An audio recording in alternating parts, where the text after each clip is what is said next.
Okay, so now let's look at this within the case of layer 3. Right now we had the case where the sender and the receiver were both in the same layer 2 segment. So over here we had server 3, and over here we have server 1. Okay, right now currently they're both in VLAN 10. Okay, what we're going to do now is to move the sender, which is server 3, we're going to move this into VLAN 20. So this will be 20.0.0.30/24. The receiver is still saying this the same. It's 10.0.0.10/24.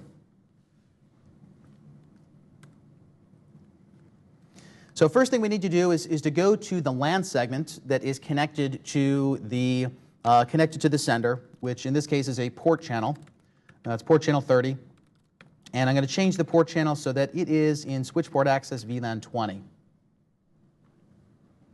Then on the server itself, I'm going to need to change its IP configuration because it's moving to a new subnet here.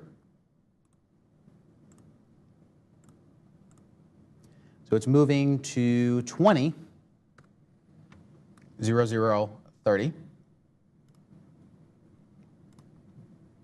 And we'll say the gateway is 20.0.0.254.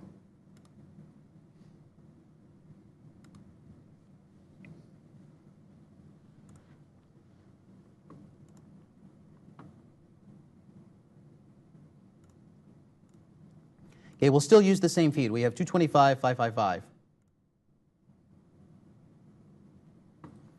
If we take a look at the receiver,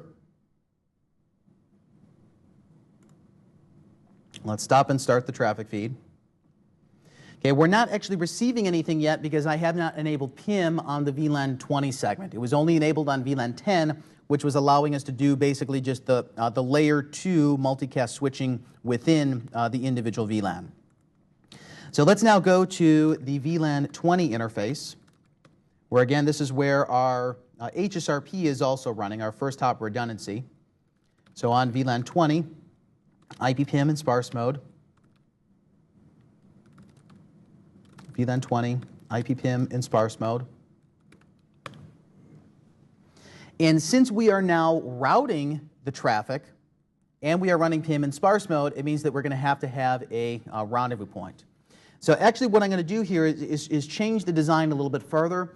So we're going to have multiple layer 3 hops that we need to go through. So we can see what happens when the receiver is behind the VPC member ports and the sender is somewhere remote, like in the core, or vice versa, where the sender is behind the VPC member ports and then the receiver is somewhere in the core upstream. So let's take a look back at our topology, and I'm going to make some changes to this here, where server 3 is now going to be up here at the top. Okay, it's going to 5K2. And 5K2 is then going to go upstream to some of the layer 3 devices. So let's actually take a look at our physical topology, and I'm going to show kind of from a high-level overview what we're going to be doing. Okay, so we have these two other VDCs here, 7K13 and 7K14. And we're going to be using these as layer 3 hops in the network. But if we look above them, you can see that they also have F1 ports, which are the blue ports there. They also have F1 ports that are going to the 5Ks. Okay, so the sender is going to be server 3, which is up here. Okay, it's actually attached to the FEX, where the FEX is associated to this 5K. So we're now going to be using these ports here, E112 to 13, to get the layer 2 multicast traffic to 7K14. Then we're going to be routing the traffic over layer 3 to 7K13. Then we're going to be routing the traffic down to the VPC peers. So there's multiple layer 3 hops. Once it gets down to 7K12 and 7K11, they're then going to decide, how do we forward this? Does it need to go down to the VPC members in order to get to where the receiver is? So the receiver is actually down here, server 1. Or are we going to get the traffic in this direction? So a couple different options for the traffic flow we're going to see. And this is going to have some behavioral differences versus regular multicast forwarding, and this is why we need to look at it at layer 3 with multiple hops away. Okay, so from our logical diagram here, we then have server 3, which is going to go over to 5K2. 5K2 is then going to 7K14. 7K14 is going to go to 7K13. Then from here, we're going down to both of the VPC peers. So 7K11, 7K12. They're then going down to 5K1. Okay, so this is the VPC here. And then this is where the final receiver is, server 1. So what this picture doesn't show here is what the fabric extenders are, but from a logical point of view, we really don't need to deal with those because they're just the line cards of the 5Ks. So let me go ahead and mark up what the ports are going to be here. So on 5K2, this is port channel 30 that's going down to server 3. So that's actually the two physical links.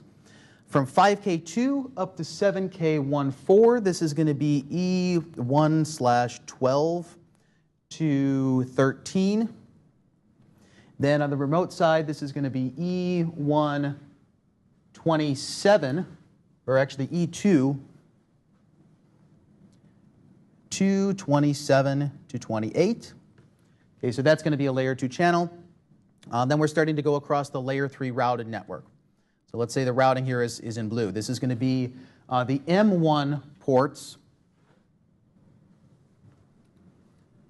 So on 7K14, this is going to be E1/25.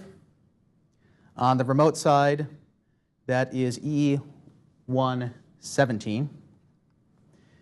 Then continuing to route down, we're going to go to 7K11 via E119. On this side, this is E127, which remotely is going to E13.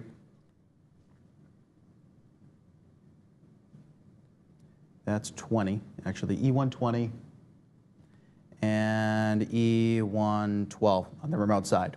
Okay, now also what this is going to demonstrate is some of the basic layer 3 routing capabilities of Nexus. We haven't really gone through much of the syntax yet of the OSPF routing or EdgeRP routing.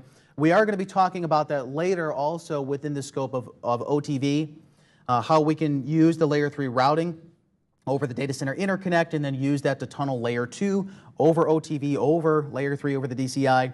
But for this case, we're going to do, let's say we'll do some basic OSPF routing just to see some of the syntax differences as well from Nexus to the regular routers.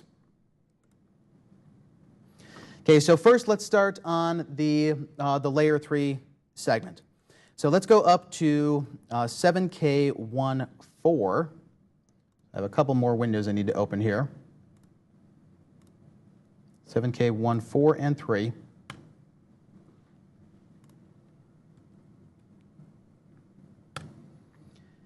And 7K14, this is going to be where our layer 2 receiver is now. So let's say on interfaces E2/27 to 28. This is going to be a channel group. So we'll say channel group 52. Actually, I think we're using 52 in another portion. Let's say anything, 333. Okay, really, as long as this is documented, that is going to be the big point. So this we'll say is port channel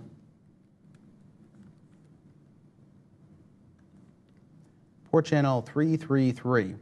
Now, within the scope of the CCI lab exam, this is going to be one of the big hurdles that you're going to have to deal with, is just using or figuring out the large topology if you're giving a physical wiring diagram and then figuring out how the logical VDCs are going to fit in, and then what would be the layer 2 topology versus the layer 3 topology, and just to keep track of all these different link numbers that we're going to have to deal with. So here this is going to be a channel group. This is also going to be a layer 2 trunk. So on, let's say no shutdown there. On interface port channel 333, we'll say switch port mode trunk. Switch port or the spanning tree port type is network. And let's say terminal monitor. Okay, this is now going to be where my VLAN 20 is changing to. So on 7K1 and 2, they're no longer going to have VLAN 20.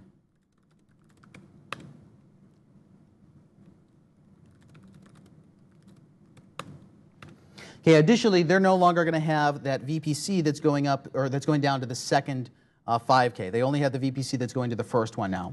So no interface port channel 52. No interface port channel 52. Okay, from 5K2, that was port channel 7. No interface port channel 7.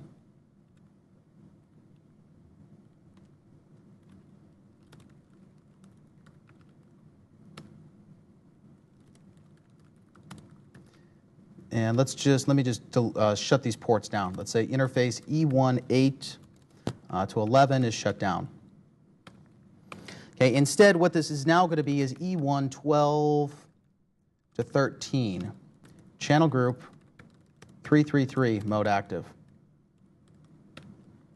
Port channel 333 is switch port mode trunk, spanning tree, port type network.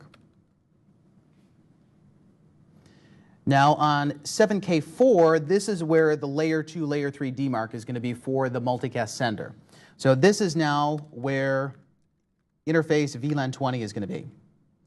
So when you feature interface VLAN, we'll say interface VLAN 20. IP address is 20.0.0.254/24.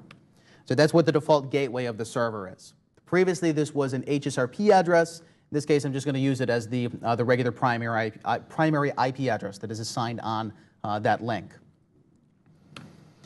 So if we look at now, and also let's configure VLAN 20. So we create it. And then let's look at the show spanning tree for VLAN 20. So if this is working, we should see port channel 333 that's forwarding downstream. 5K2, if we look at the show spanning tree VLAN 20, we should see the host port, which is the port channel 30. And then we should see the upstream port channel 333. So this is actually the wrong output from spanning tree. Okay, anytime we see on one side that we have the port channel, but on the other side we have the member links from the perspective of spanning tree, this means that there was some error in the formation of the port channel. And we should be able to further verify this if we look at the show port channel summary. It's going to tell us that port channel 333 has independent member ports. This capital I means that these links have not channeled together. So there's something wrong in the config here. Let's look at the show run interface E1 12 to 13 and show run interface port channel 333, and then compare this with what's on the other side. If we show port channel summary, show run interface port channel 333, and show run interface E2 27 to 28. Okay, what did I miss here? Does anybody catch it? One side is using LACP for negotiation. The other side is using no negotiation. That is the reason why when we look at the show port channel summary on 7K4, it says that the channel is up, even though the other side does not agree with that. Now, this again is one of the reasons why you do want to use LACP for all of your layer 2 or layer 3 channels. It's going to prevent the case where on one side we configure the channel properly and then on the other side we misconfigure it. But if the channel is on and is using no negotiation, it has no way to catch that. So basically what I've done here is formed a layer 2 spanning tree loop. So if I send any packets out that interface, they're going to loop right back to me. Okay, so what I need to do is to go to these member ports, E2/27 to 28, and say that the channel group 333 is mode active or passive, not mode on. And you can see here I don't have LACP on, so that may have been the issue before. So channel group 333 mode active. It says adding active mode port to an on mode port channel is not compatible. Okay, now we have an order of operations issue, that the channel was not properly initialized to start, so basically we have to roll back a couple steps. So let's now delete the port channel, go to the member ports, channel group 333 mode active, and if we show run on the port channel, we still need to go to the port channel and say the spanning tree port type is network. Okay, now on the 5K, we should see that the links are channeled. If we show spanning tree VLAN 20, now they're going upstream via 333, which is what we want to see. Okay, if we go to the 7K, 7K4, which is now the layer 3 gateway of that server, we should ideally be able to ping. If we show IP interface brief, okay, let's bring up the VLAN, no shutdown. We should be able to ping 20.00.30, which is the server's address. Because again, I always want to test my basic layer 2 reachability and layer 3 reachability within the layer 2 segment, like the VLAN, before we move to any routing. So I don't want to waste time troubleshooting multicast when I didn't even know within that VLAN do I have reachability from the end host to its gateway. Then do I have my basic routing protocols configured? Do I have unicast reachability? Then we can look at the multicast routing. Okay, so now we have the first portion of the segment built, which is the top portion up here. So I have connectivity from server 3 to its gateway. Okay, this is where VLAN 10, or excuse me, VLAN 20, has the address 20.0.0.254/24. Okay, so now we're going into the rest of the layer 3 routing domain. So let's now say that these addresses, let's use something unique that's not already used. Let's say 150. 150.1, actually let's say 150.73.74. So it's between 7K3 and 7K4. And this will be .0/24. I'll use the host addresses .73 and 74, so we know which particular host that we're dealing with, or which particular end of the link that we're dealing with. Okay, so on the first port, this is going to be E125. Remember, the default mode for these is no switch port. These M1 modules are going to be layer 3 automatically. So on the link, let's say the address is 150.73.74, and I am 74/24. On the remote end, interface E117, no switch port. That's actually the default again. IP address 150.73.74.73/24. Okay, so now I want to test, do I have this basic IP reachability between these hosts?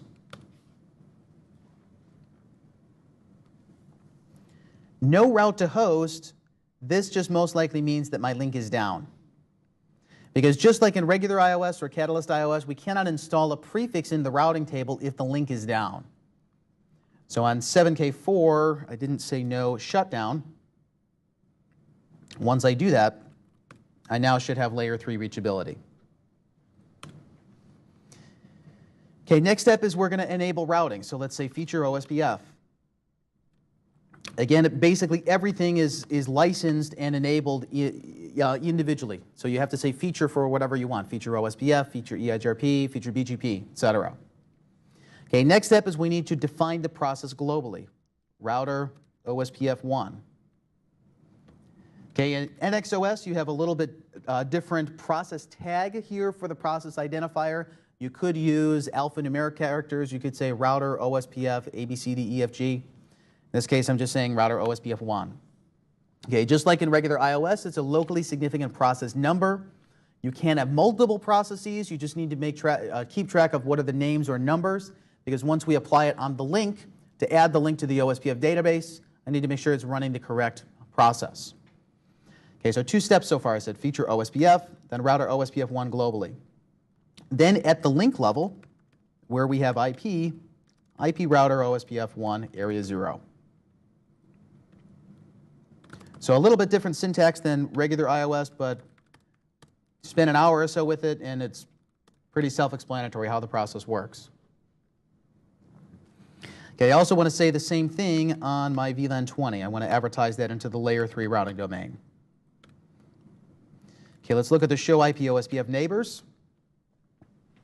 The two-way state here means that I have sent them my hellos and they have acknowledged me by putting my router ID in their response. So I know that we have bidirectional communication here. So we should see here shortly, once we form the adjacency, that this is going to go into the full state. One of them is going to be the designated router. One of them is going to be the backup designated router. Okay, normally from a regular layer 3 routing design point of view, I would then want to take this one step further and go to this layer 3 interconnect, change it to OSPF network point-to-point, so I don't need to have the additional OSPF LSA2 in the database. Because if I'm only using point-to-point Ethernet segments, it doesn't make sense that I need that extra link state advertisement for the designated router. So I could change it to point-to-point and make the control plane look up on the back end a little bit more efficient.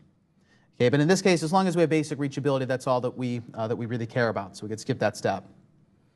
Okay, on 7K3, now let's look at the show IP route, OSPF. We see we have the 20 segment. So I should now be able to ping 20.00.30.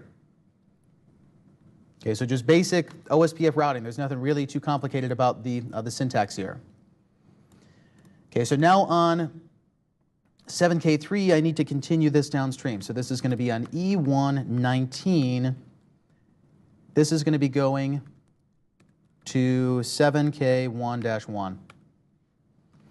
We'll say no switch port, IP address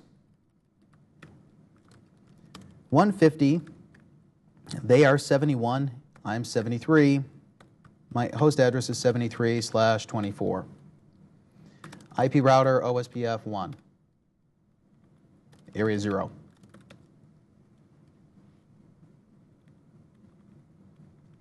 Okay, then likewise, interface 20. This is to 7K1-2. IP address 150, 72, 73, 73/24. IP router OSPF 1, area 0. Oops. And no shutdown. Okay, additionally on this router in the middle, or this switch in the middle, 7K1-3, I'm also going to advertise a loopback interface, let's say 111.73/32, IP router OSPF 1, area 0. We're going to be using this for our PIM rendezvous point. So 7K1-3, that's going to be the root of the shared tree. So for the star comma G, when we have the receiver send the IGMP report saying I want to receive traffic for this particular group, it means that we're going to build the shared tree, or the RPT, up to this router. When we then look at the show IPM route, we should see that it is the root of the star comma G with the outgoing interface list, or the OIL, pointing down towards the VPC peers that are ultimately going to go to the receiver. So same normal multicast routing logic, same normal multicast layer 2 switching logic. Really the only thing that's going to change, we'll see here, is when we go across the VPC. Okay, so let's continue down then to the VPC peers. Feature OSPF. Feature OSPF. Okay, next we have E112 that has the address 150, 72, 73, 72. IP router OSPF 1, area 0. No shutdown. And then for my VLAN 10, I'm going to advertise this as well. IP router OSPF 1, area 0. Now I do need to make sure that I still initialize the global process. Unless you actually turn the global process on, the interface level commands are not going to do that for you. Okay, this is a behavioral change from regular iOS or Catalyst iOS, that once you initialize the OSPF process at the link level, it will automatically start the global process, and NXOS it does not. So you just have one additional command, start the process globally. Okay, if we then look at the show IP OSPF neighbors, based simply on the fact that I see this output, it means that I have basic layer 3 connectivity to them. So I'm sending them multicast going to the 224.0.0.5 for OSPF. They're responding. We're in the two-way state. We should see that one of us is going to be elected the designated router, one is going to be elected the backup designated router.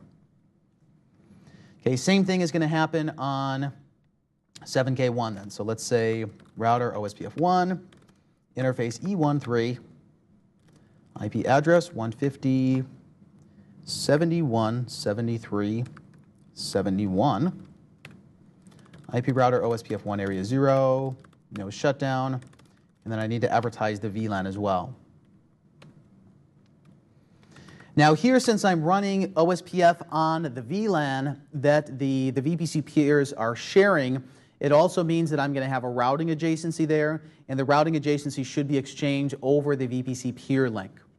Now, since that's considered the control plane, that should be fine, but I do want to avoid the case where I would be routing my normal layer 3 traffic over the VPC peer link.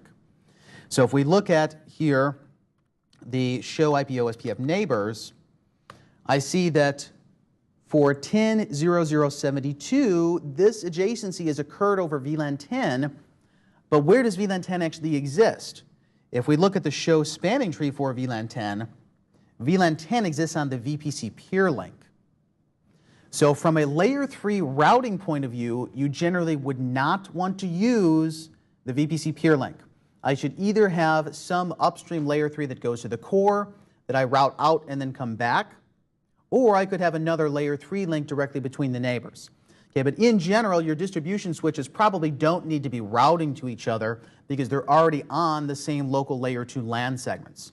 So what actually may be more appropriate in this case would be to go to the OSPF process of these routers and say that those links are going to be passive.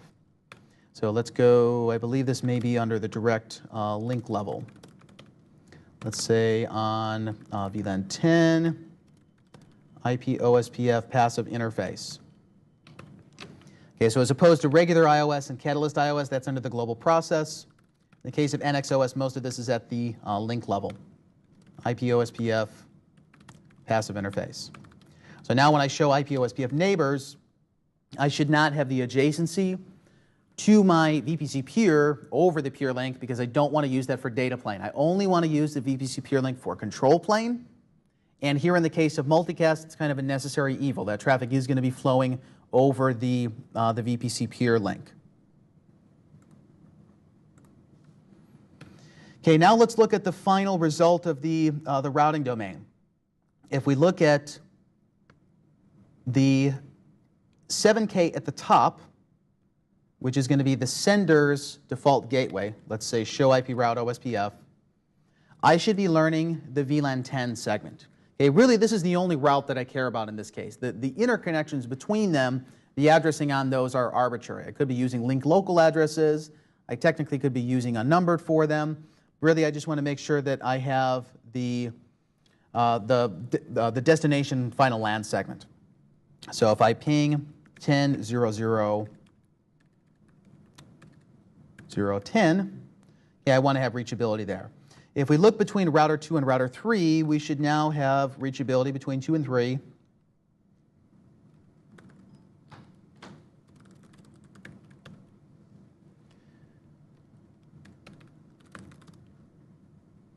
Show run interface gig 00. And I believe what the problem is here is those static ARPs that I had in before. Let me remove those. Okay, the static ARP is no longer going to work because my gateway changed. Physically, my gateway changed.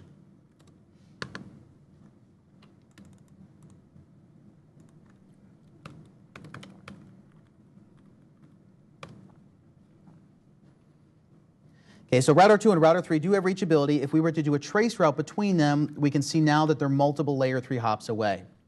So they go first to the default gateway. So router 2 is forwarding this to 7K1-4. Then it's routing the traffic to 7K3. Then it's being load balanced with equal cost multipath, or ECMP, based on our just normal regular unicast routing logic. It's going to both of the VPC peers. Then the VPC peers are sending this down to router 3.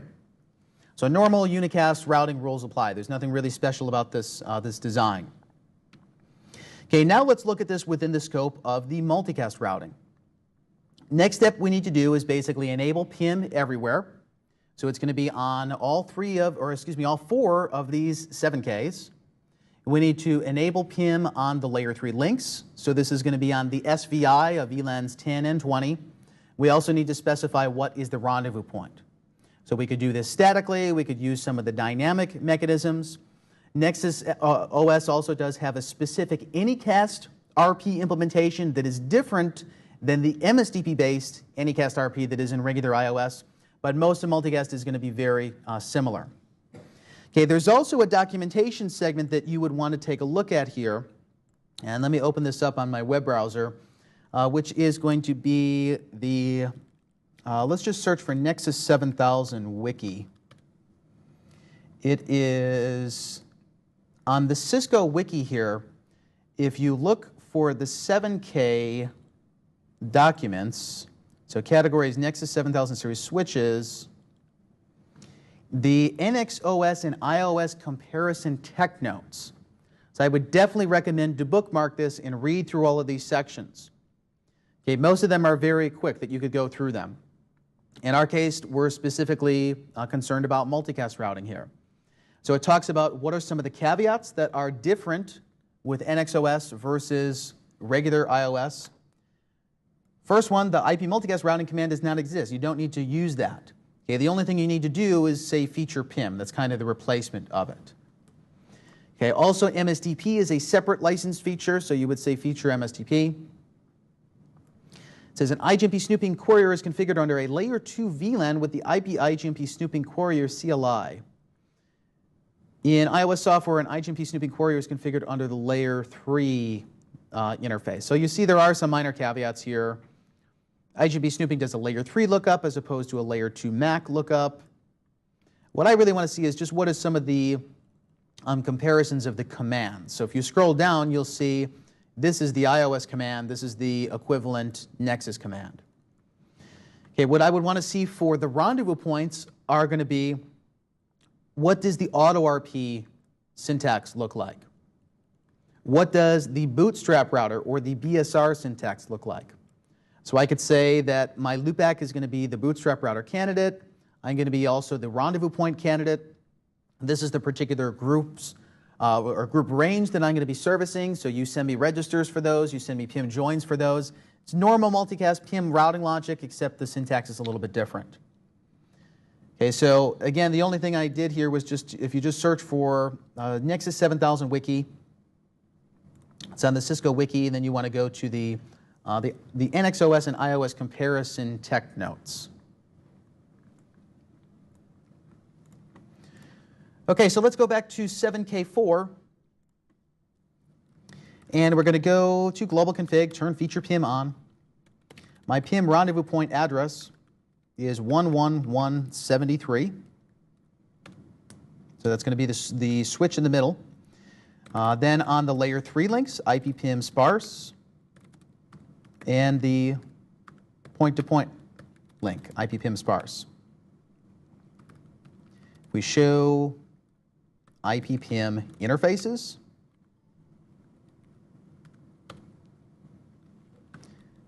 And I believe we can say show IP PIM interface brief as well here. So this just tells me what are the particular links that I'm running the process. If this was a PIM border interface, that would be for filtering like the BSR or the AutoRP advertisements to make sure that we're not advertising our control plane information out to some remote multicast segments. Then we have next in the middle on 7K3, we basically just need to do this on all of the interfaces that are running OSPF. So if we show IP OSPF interface brief, we'll say feature PIM, IP PIM RP address is me, so 11173. On E117, PIM is running in sparse, and on E1 19 to 20.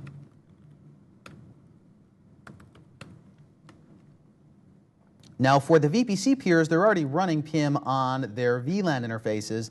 The only additional change I need to make is just to configure it on the upstream ports towards the core. So IP PIM sparse. Okay, also I need to know what's the rendezvous point. IP PIM RP address, 111.73.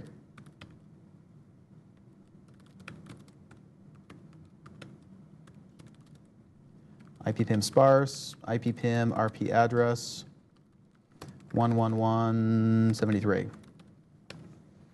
Okay, so now let's look at our PIM adjacencies. If we look at the show IP PIM neighbors, it says I have an adjacency over the VLAN, okay, over the layer 3 interface that's going over the peer link.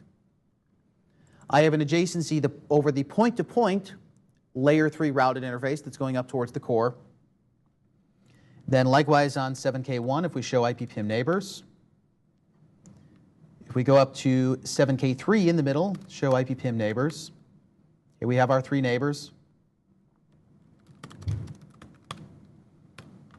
Then likewise on 7K4. So really there's nothing special about this config. It's standard multicast logic. We need unicast routing on. That's going to allow us to do our reverse path forwarding lookup. We need to turn PIM on. We need to turn PIM sparse specifically at the interface level. Then since we are doing any source multicast ASM, not SSM, means we either have to have a rendezvous point statically through AutoRP or through BSR or through Anycast. And that rendezvous point also could be bidirectional if we want to do only star comma G in the multicast routing table as opposed to shared trees and shortest path trees or source trees. Okay, the default is going to be that we're running both. We have shared trees and shortest path trees. Now we should be able to see the final result of this, which is going to be that the sender, server 3, is actually able to get its traffic to the destination. Okay, we're still sending the feed, and let's do this to a new address to make sure that we have the brand new control plane that's going to be built. So let's say that this is 223.333. So we have the 100 meg UDP feed going to 223.333. Now, if the multicast routing domain is working, the first thing that I should be able to verify here is that the rendezvous point, which is 7K13, has the S, G for the server. Because with the normal PIM operations, we have the PIM designated router that is going to send the rendezvous point, the register message, saying, I know about this source, I know about its group that it's sending to, you need to install that in your multicast routing table. Then if you receive a star comma G join, so a PIM shared tree join, you know that I have the receiver and you could build the shortest path tree back to me. So here if we go to 7K13 and look at the show IPM route, we should see that we have the sender, which we do. 20.00.30/32 going to 225, actually no, that's the old group. Okay, let's say clear IP mroute star. And let's show IP mroute. Okay, we should see this for 223. We may just be converging here. Let me make sure that the server is actually sending the packets. So it's sending to, let's try another group, 223.334, let's say. Okay, it's sending them out 20.00.30 to 223.334. So if we show IPM route 223.334,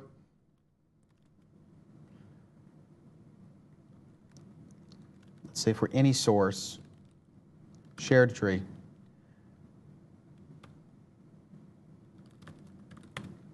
Okay, what this means is that the registration didn't get from the designated router up to the rendezvous point. So we actually need to go one hop back now towards the sender and see if there was any communication problem from it to the rendezvous point. So let's look at on 7K14, did I configure show IP PIM RP? Says 11173 is the rendezvous point for all group ranges 224.000/4. Can I reach 11173? I can.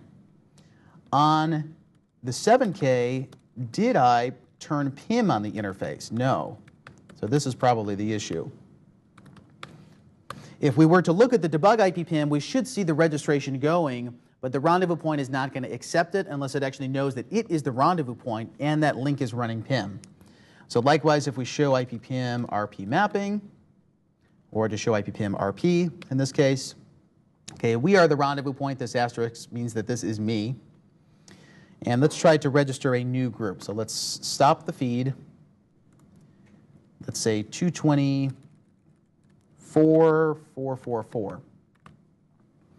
Now, this is also relevant that we're talking about multicast routing here as well, because we're going to need to cover this in more detail again when we get to overlay transport virtualization, because it does require by default that the core of the data center interconnect network is layer 3 multicast aware. So we're going to look at cases where we are using multicast in the core for OTV, and then we're also going to look at the adjacency server feature that is used for tunneling over unicast. Okay, next let's look at the show IPM route again.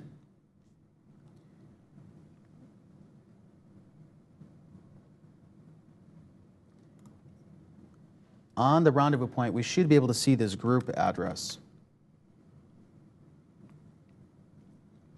Okay, we have this on the first hop receiver. It says my incoming interface is VLAN 20, my outgoing interface is null. The reverse path forwarding neighbor is 20.0.0.30. So it means it's my directly connected link. So let's show IP route 20.0.0.30. Okay, that's directly connected via the VLAN, which is correct. The VLAN should be running PIM, which it is. If we then show IP PIM interface brief, we should have PIM on the other link as well. Okay, basically, in this case, we need to debug. We need to see what's going on with the registration. I should see packets coming in the data plane on the first hop designated router. I should see it generating a unicast register to the rendezvous point. Rendezvous point should be replying back to me with register stop. Okay, if I can't get the rendezvous point to know about the server or the source of the multicast, then the receiver is never going to be able to join the tree. So just like any other protocol, you need to know what are the individual building blocks of it in order to get a fully functional design. Okay, so now let's look at the debug IP PIM. Let's say data register, send and receive. Let's also say null registers and join prune. So there's no just debug IP PIM. You have to choose the specific ones. Okay, we're logging to the console there. Let's say the same thing on the rendezvous point. So debug IP PIM, data register receive and send, null registers, and then just general join prunes. Terminal monitor. Now, one thing we didn't actually mention this up to this point yet. The way that we're connecting to these boxes is with Telnet over the management 0 ports. So this means that if I want to log messages like debug messages to the VTY ports, I simply need to say terminal monitor. And I can say that I'm logging to the monitor at level 7. This means that I'm getting basically everything up to severity 7 for debugging. When you come in on the console of Nexus, it doesn't allow you to send severity 7 messages by default.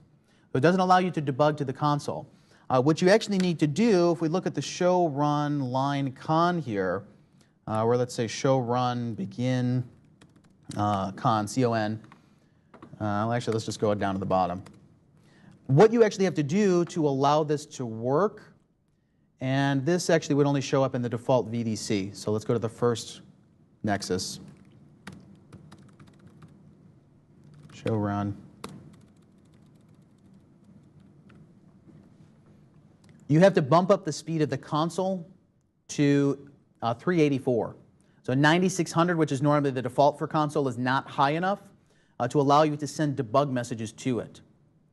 So the workaround in our case here is just we're telnetting into the management port, and you can send Severity 7 to that, so it's not a problem. But if you were locally connected in the console and you did want to do a debug, you need to set the speed to 38.4, and it will tell you that in a log message. If you try to say logging console 7, it's just not going to let you do that.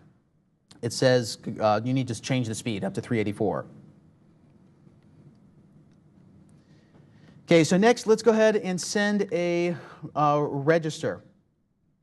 So let's go to the server. Let's stop what we're sending.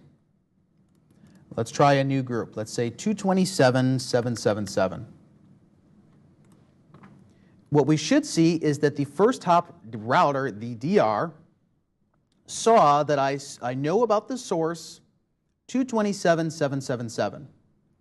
Okay, I'm going to send to the rendezvous point 111.73 the register message. Okay, I'm trying to tell them that I now know about the new sender. The rendezvous point should be receiving this register message.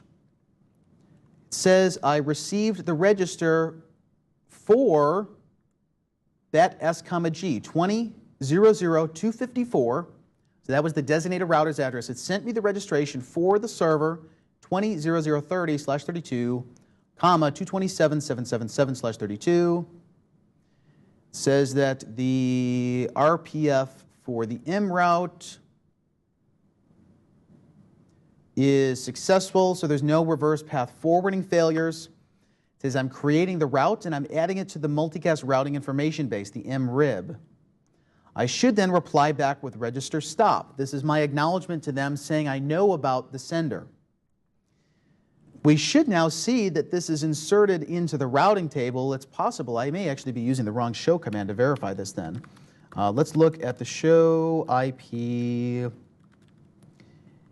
Do I need to say mfib here? Let's say show IP mroute. Let's say show IP mroute detail. No, now it is appearing. So actually it didn't change anything. Welcome to the lovely world of NXOS. Okay, so eventually it sorts itself out there. So there was actually nothing wrong in the routing. Okay, so now the rendezvous point knows about the sender and the receiver. Okay, the outgoing interface list is null, which is expected because we don't have any receivers yet. So we only know about the sender, we don't know about the receiver. But this is the first major milestone in the multicast routing. We have built the shortest path tree, or excuse me, we have not built the shortest path tree yet. But we know from the rendezvous point's perspective, we know about the sender. Okay, that's because the designated router told the rendezvous point that. Okay, there's a couple questions here. Let me field some of these before we continue. Does it need to have the IPPIM command under the loopback? Yes, it does.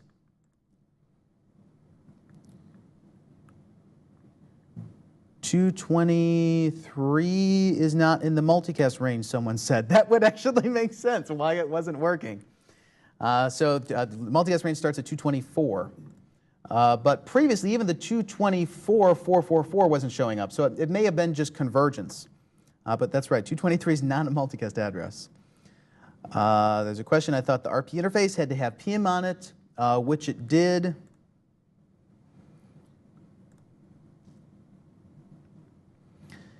Just to clarify, do you suggest that dynamic routing neighbor adjacencies are not necessary between the distribution layer and 7K switches? Do they need to pass routing updates between each other at the distribution layer? It really depends on your design. You could do it that way. You don't necessarily need to. It depends on what type of routing you need to do between the devices. So basically, let's look back at the physical topology here. And essentially what's happening is that these two switches, okay, these again are the VPC peers, and these are the demarcation point for the layer 3 network, which is happening up here, and then the layer 2 network, which is down here. So we have these VLAN interfaces. We have VLAN 10 on both of the 7Ks, and VLAN 10 is also running HSRP. Okay, we're running HSRP over the VPC. So we have that special behavior, which means that we can forward, even if we're not the active router. So we have the basically the active for HSRP, not the active standby.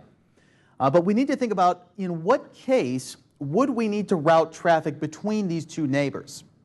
Now, one of the cases could be that on the access layer switches, we have hosts that are in different VLANs. So we need to do normal inter-VLAN routing.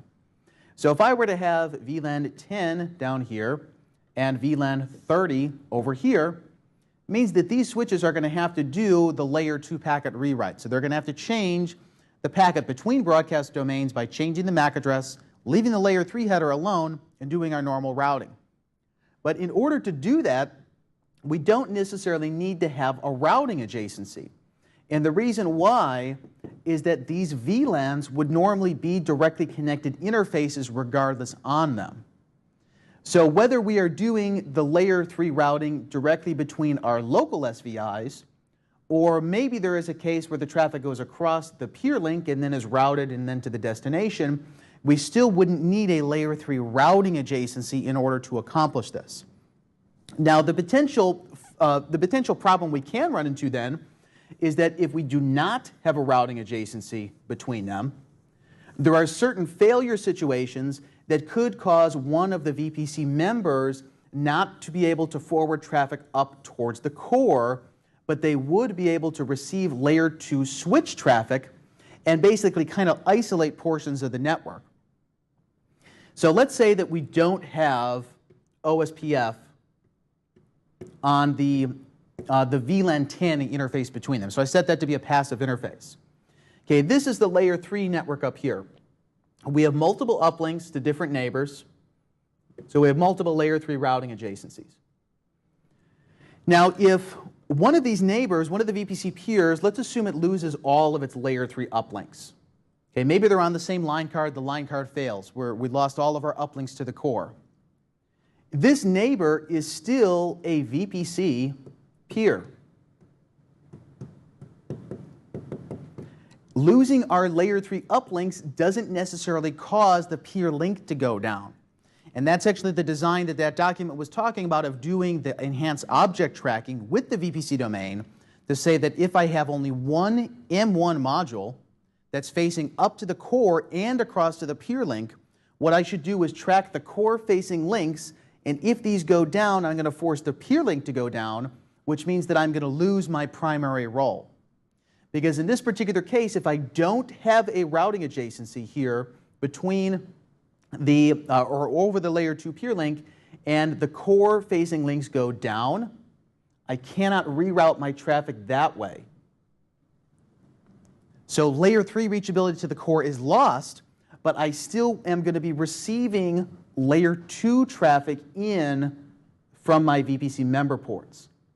So basically it means I would be receiving layer 2 traffic that I cannot forward at layer 3. So in that case, you may want to run a routing adjacency over or between the SVIs between them. It's probably a better idea to have a dedicated separate set of links. So 2 M1 cards on one chassis, 2 M1 cards on another chassis. So you have 2 links that are going between the 4 cards. You configure this as a 20 gig port channel, make it a layer 3 interface, configure your routing adjacency over that, which is then going to prevent the case that native layer 3 routed traffic would not have to go across the VPC peer link. Because remember, the VPC peer link, we want to try to keep this only in the control plane, not in the data plane. Okay, the more data traffic that's going to go across that, the more likelihood that we're going to have a failure of the entire VPC domain, because we can't do the basic synchronization of like the Cisco Fabric Services options.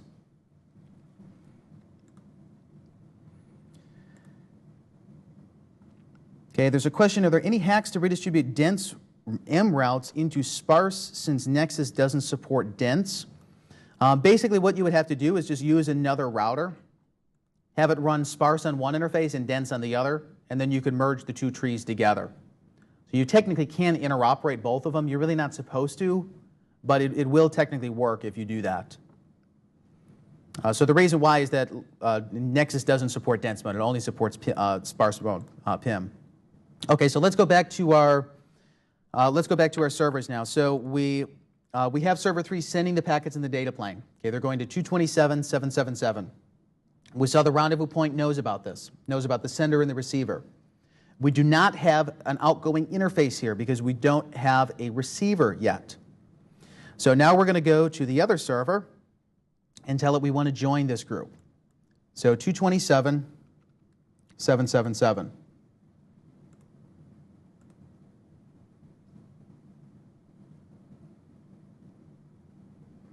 Okay, we're not yet receiving the multicast feed-in, so it means the tree is not yet built end-to-end. Okay, so let's look at what happened when the join was sent. The join should now be coming from server 1. Server 1 should be sending the join, or not the join, technically it's an IGMP report.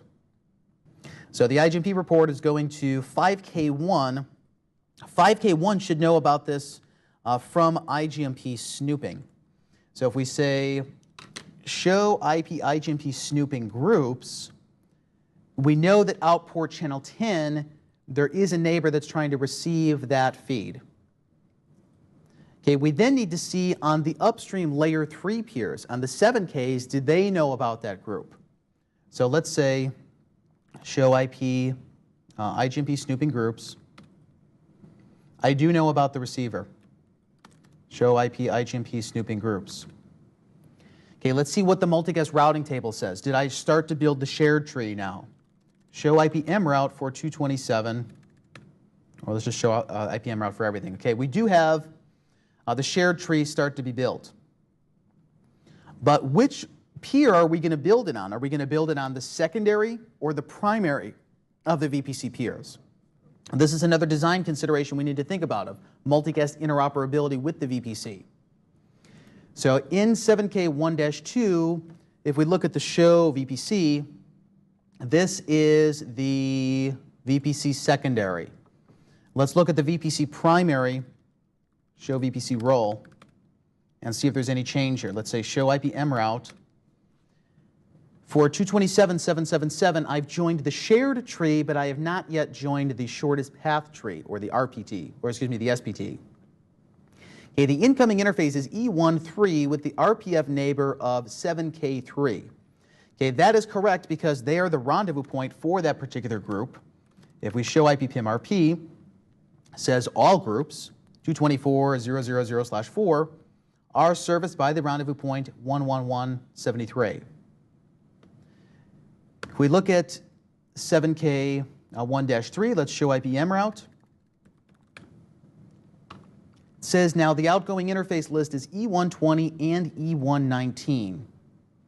So it looks like the tree should actually have been built. But why then is the traffic not forwarding downstream towards the VPC peers? Okay, there's a couple useful commands that we may want to use here. Let me bring up the slide for this. Okay, the one that I've been looking at so far is show IP IGMP snooping groups. This is going to show us from the layer 2 IGMP report messages that the end hosts are using to say, I want to get on a specific feed. I want to join a particular group. Then the NXOS at layer 2 is going to receive this, forward this to the layer 3 process and say that layer 2 port is trying to receive traffic for that group. Okay, this will tell us that the receivers are properly sending their joins. We have show IP mroute. That's going to look at just the basic layer 3 multicast forwarding table. We have the show IP mroute summary software forwarded. Okay, this would be the equivalent of the show IP mroute count in iOS. So let's take a look at this. What this should show us is what is the total counters of the packets being forwarded for the group. So if we show IP mroute, show IP mroute 227.777, summary software forwarded. It says the outgoing interface list is 2 interfaces, but it is not actually forwarding the packets. Let's check the sending application, make sure it's actually still running.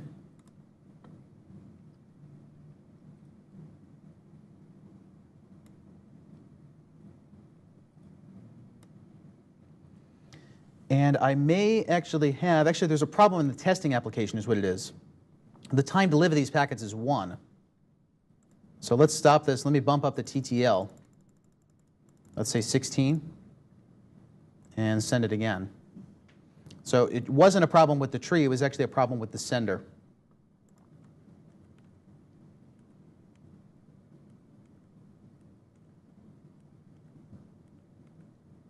So let's come back to that counter in a minute. Let's check, is the receiving application getting the packets now? Okay, now it is. Okay, so even multiple layer 3 hops away, if we look at the jitter, it's still pretty low. It's 0.05 milliseconds, 0.03 milliseconds. So it's still pretty fast even though we're having to go over layer 3 routing. So this counter is not going to be real time here. It's going to update eventually. I'm not sure exactly what the interval is. We may have to, there we go. Because the multicast traffic is not being process switched, it's being switched down at the line card. So the statistics are sampled, but they're not sampled in real time. Okay, eventually this bit rate is going to go up, somewhere around 100 meg. Okay, but now let's look at what's the final forwarding result. Where, if we look back at the topology, and let me clean this up a little bit. Let's redraw this diagram. Okay, we can take the 5Ks kind of out of the picture because they're just used for layer 2. So we have switch 3 that is on the layer 2 LAN that has N7K1-4 as the default gateway. So this is the 20.0.0.0/24 segment. Okay, we're then going over to N7K1-3, who is going down to the VPC peers. N7K1-1 and N7K1-2. Okay, this is where we have the VPC peer link between them. We have the keep alive, and then we have our VPC member that's going down to 5K1, which ultimately goes down to the receiver, switch 1. Okay, switch 1's on the 10 network, 10.0.0.0/24. So we're seeing now that the sender was sending the packets, the PIM designated router sent the register to the rendezvous point. The rendezvous point then inserted the S, G, saying I know about the sender. Okay, then we have the receiving application sending the IGMP report. And the report comes in, it's telling the layer 2 switch, I'm trying to get on this particular star, G. Layer 2 switch is going to install that based on IGMP snooping. It's then going to flood the join, or the report message, okay, because it's going to be a basically a layer 2 broadcast essentially. Okay, it's going to go up to both of the VPC peers. They now know about the star, G, where the outgoing interface list is the VPC member. The incoming interface is going to be towards the rendezvous point. So they're now getting on the shared tree. They're sending the star, G PIM join to the rendezvous point. Rendezvous point says, I know about the sender. I now also know about the receiver. I need to tie these two trees together. So the rendezvous point is then going to say to the originating designated router, I want to get on the SPT. So it now sends the S, G join back towards N7K14. Now the traffic actually starts to flow. Okay, we know at a minimum that the traffic is getting to the rendezvous point, and then the rendezvous point is sending it down to both of these neighbors. Okay, but we don't actually know what's happening once it gets down to the VPC neighbors. So who of the VPC peers is actually forwarding the traffic down towards the receiver? So let's look at now 7K11 and 7K12. This is where we need to basically look at our interface counters. Let's look at the show IP route, and I basically want to see what's the incoming interface for the multicast packets. Okay, it's going to be E1/3. If we look at the show interface E13, I want to know what's the input rate. Okay, this means I'm receiving the feed. Okay, the input rate's 87 megs, so it's definitely coming in that link. Okay, on the other side, likewise, let's do the same thing. If we show IP route, it says we have E112. Let's say show interface E112, and I want to look at the input rate. Okay, we are receiving the packets here as well. So the VPC peers are actually both of them are receiving the traffic. Okay, next I want to know, where is it being forwarded from them? Are both of them forwarding it downstream towards the receiver, or is only one of them forwarding? Okay, normal multicast forwarding rules would dictate that only the assert winner should forward. If we have both of them forwarding, it just means that the receiver is going to get duplicate feeds. It's not necessarily going to mess up the application, but it just means that it's kind of an inefficient bandwidth flow. So let's look at what would our downstream ports be then. Let's say show VPC. The downstream VPC is 51. If we show channel group, or show port channel 51 summary, or just show port channel summary. This is made up of the member links 213 and 214. So let's show interface E213. And I want to look at what is the output rate.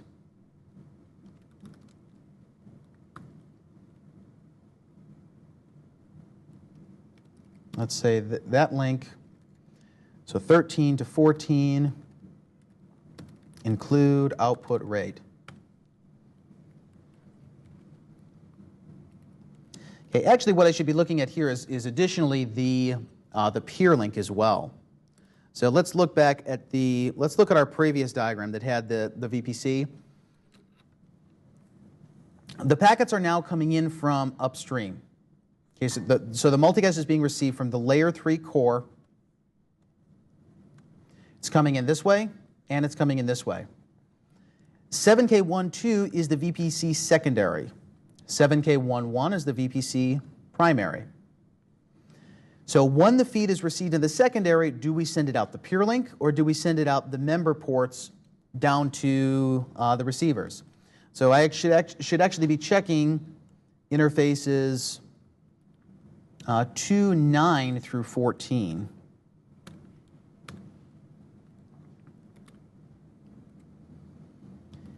And let's say include also Ethernet 2.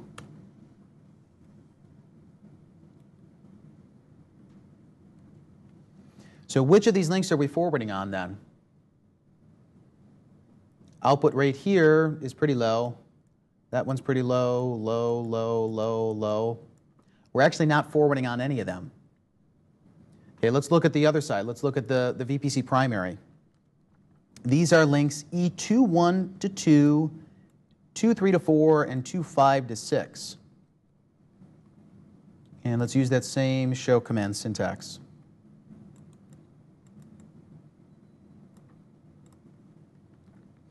That's interfaces E21 to 6.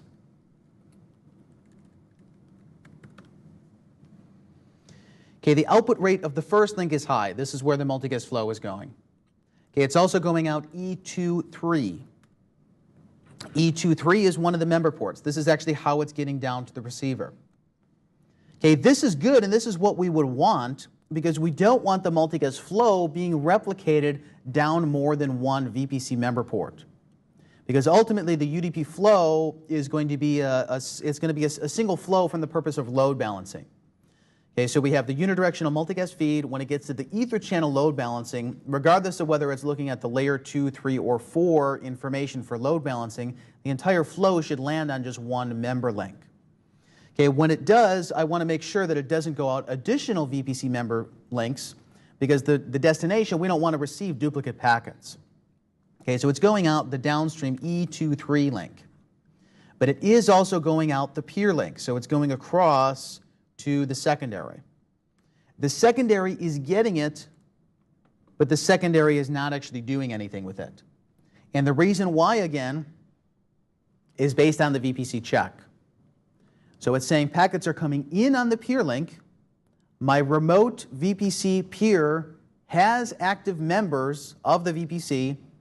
So packets that are coming in the peer link, they cannot go out my local members. So it's our normal layer 3 loop prevention over the VPC. Now, there are some additional changes beyond this for VPC that, other than forwarding over the peer link, and then we could continue to forward out orphan ports if we had those locally, but we're not going to forward out the downstream links. But one other thing that is different here, when we look at the show IPM route for the VPC secondary, okay, notice that the VPC secondary has joined the shortest path tree. Under normal cases, the assert winner is the only one that is going to be joining the shortest path tree. The reason why is that we don't want additional flows of multicast going on links that aren't ultimately going to be used. Okay, and this is actually an optimization of VPC that you normally would want. What essentially is happening is and let's go back a couple steps here in the workflow. So we had the IGMP report message come in. Okay, the IGMP report goes from the server that's trying to receive the traffic. It goes to the layer 2 switch. Layer 2 switch with IGMP snooping now knows what the port it's located on. Okay, it continues to flood the IGMP message because the IGMP is a link local multicast that's going to go across the entire LAN, the entire local LAN. Now, one of these devices normally should be elected the PIM designated router. So we could have designated router 1 or designated router 2, but normally not both of them. Specifically within the scope of VPC, that's where this dual DR or the proxy DR is coming in. So even though in reality one of them is the DR, the other is not, the one that becomes the proxy DR does automatically join the PIM shortest path tree for the receivers. So the final result is actually we have duplicate multicast feeds. So we go from the sender, the first hop switch over layer 3 to the rendezvous point. We should normally go down just to whoever is going to forward the traffic, like the assert winner. But in this case, we're also going in this direction. These packets that come in here, they are not being forwarded downstream. We saw that based on the counters. But what this is going to allow us to do is to have faster convergence of the multicast control plane in the case that the VPC roles need to change. So let's say, for example, that on 7K11, its VPC member port fails. So it no longer has connectivity down to the receivers. Okay, in the case of normal forwarding, what would happen is that the receiver would have to send its IGMP report message again. Okay, so it does periodically refresh that based on the IGMP query interval. But the receiver says, I still want to get the feed. Whoever is the other router on the LAN, who would be the new assert winner then, would then have to join the shortest path tree in order to get the multicast traffic to flow down to the receiver. So the problem, though, is that there's going to be extra latency that's involved of joining the tree. So we have to send the PIM join messages on a hop-by-hop basis before the traffic can actually flow back down. So if we actually look at this from a failure point of view, let's look at our receiving application. Okay, we see that we're still receiving the packets and the jitter between them is fairly low. Now what I want to do is go to the first 7K and we're going to shut down the member ports of the VPC. When we do this over the peer link with the CFSoE protocol, the Cisco Fabric Services protocol, we are going to tell from the VPC primary to the VPC secondary, my member ports are down. Okay, that means that your forwarding loop prevention now has to change. Packets that get to you from the peer link, those need to go down the member links because I now have orphan ports, or more specifically, you have orphan ports because we're no longer dual attached down to the VPC members. So if we show VPC here, this is VPC 51. Let's go to this link and shut it down and see what happens with the multicast traffic. Okay, there was a packet that was received out of order, but there was no disruption in the flow. So we can see that the jitter there was still less than 1 millisecond, so 0.06 milliseconds between the packets. Under normal multicast reconvergence, this is going to take a couple seconds that we would have to figure out that there was a failure. The next hop router who can now complete the forwarding path is going to have to rejoin the shortest path tree. Everyone is going to have to acknowledge this back and forth because it goes on a hop-by-hop basis. Then the traffic finally can forward down to the destination. Okay, but here now, if we continue to receive the traffic, let's look at these statistics again on 7K1-2. We are now going to see on the output, now the VPC member ports are being used here. Okay, notice the input for the peer link. The input is 87 megabits per second. Okay, let's also actually include the M1 port. So what's the M1 port upstream here? Show IP route. The M1 port is E112. E112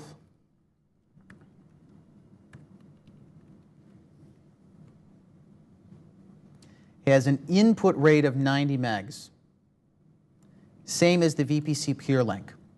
So it is an inefficient flow in the data plane, but it is at the expense of low latency for the reconvergence. And that's really the main reason that we're using the VPC peer link, not only to be able to service the orphan ports that could be on the remote VPC peer, but if there is a failure of your VPC membership downstream, or if there is a failure of your upstream links, you're always guaranteed that the flow is still coming in bidirectionally. It's coming in from the layer 3 core, it's coming across the VPC peer link. Once you receive that, then you can continue to forward it down towards the member ports. Okay, and this is actually the default behavior here. So I believe that you can change this though. Let's say IPPIM in global,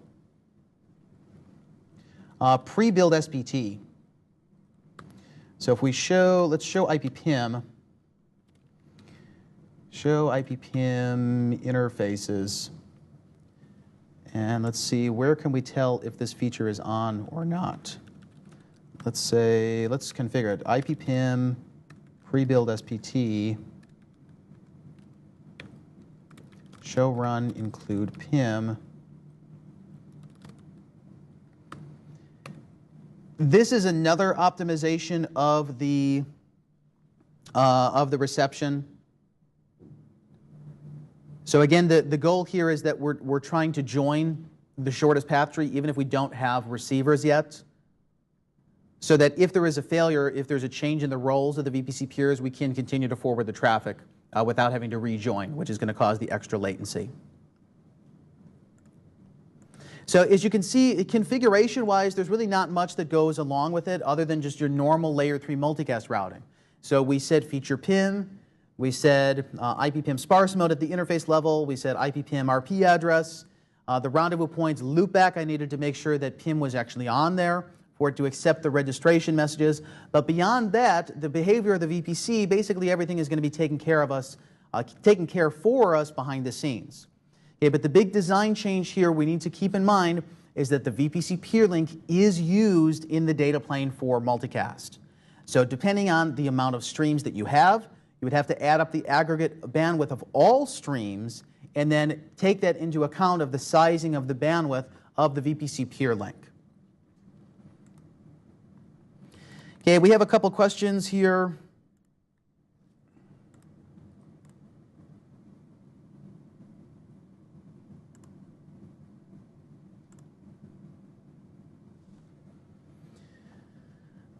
Why do I keep using the 5K for layer 2 only? 5K can do layer 3, right? Is this to facilitate VPC and fabric path easier? The reason why is just that we don't have the layer 3 daughter cards installed. So if they did have the layer 3 modules, you could use those as your layer 3 gateway. But in this case, without the module, then it's not going to be able to route. There's a question: can we disable this peer link multicast behavior? Example: if I designed VPC with no orphan ports.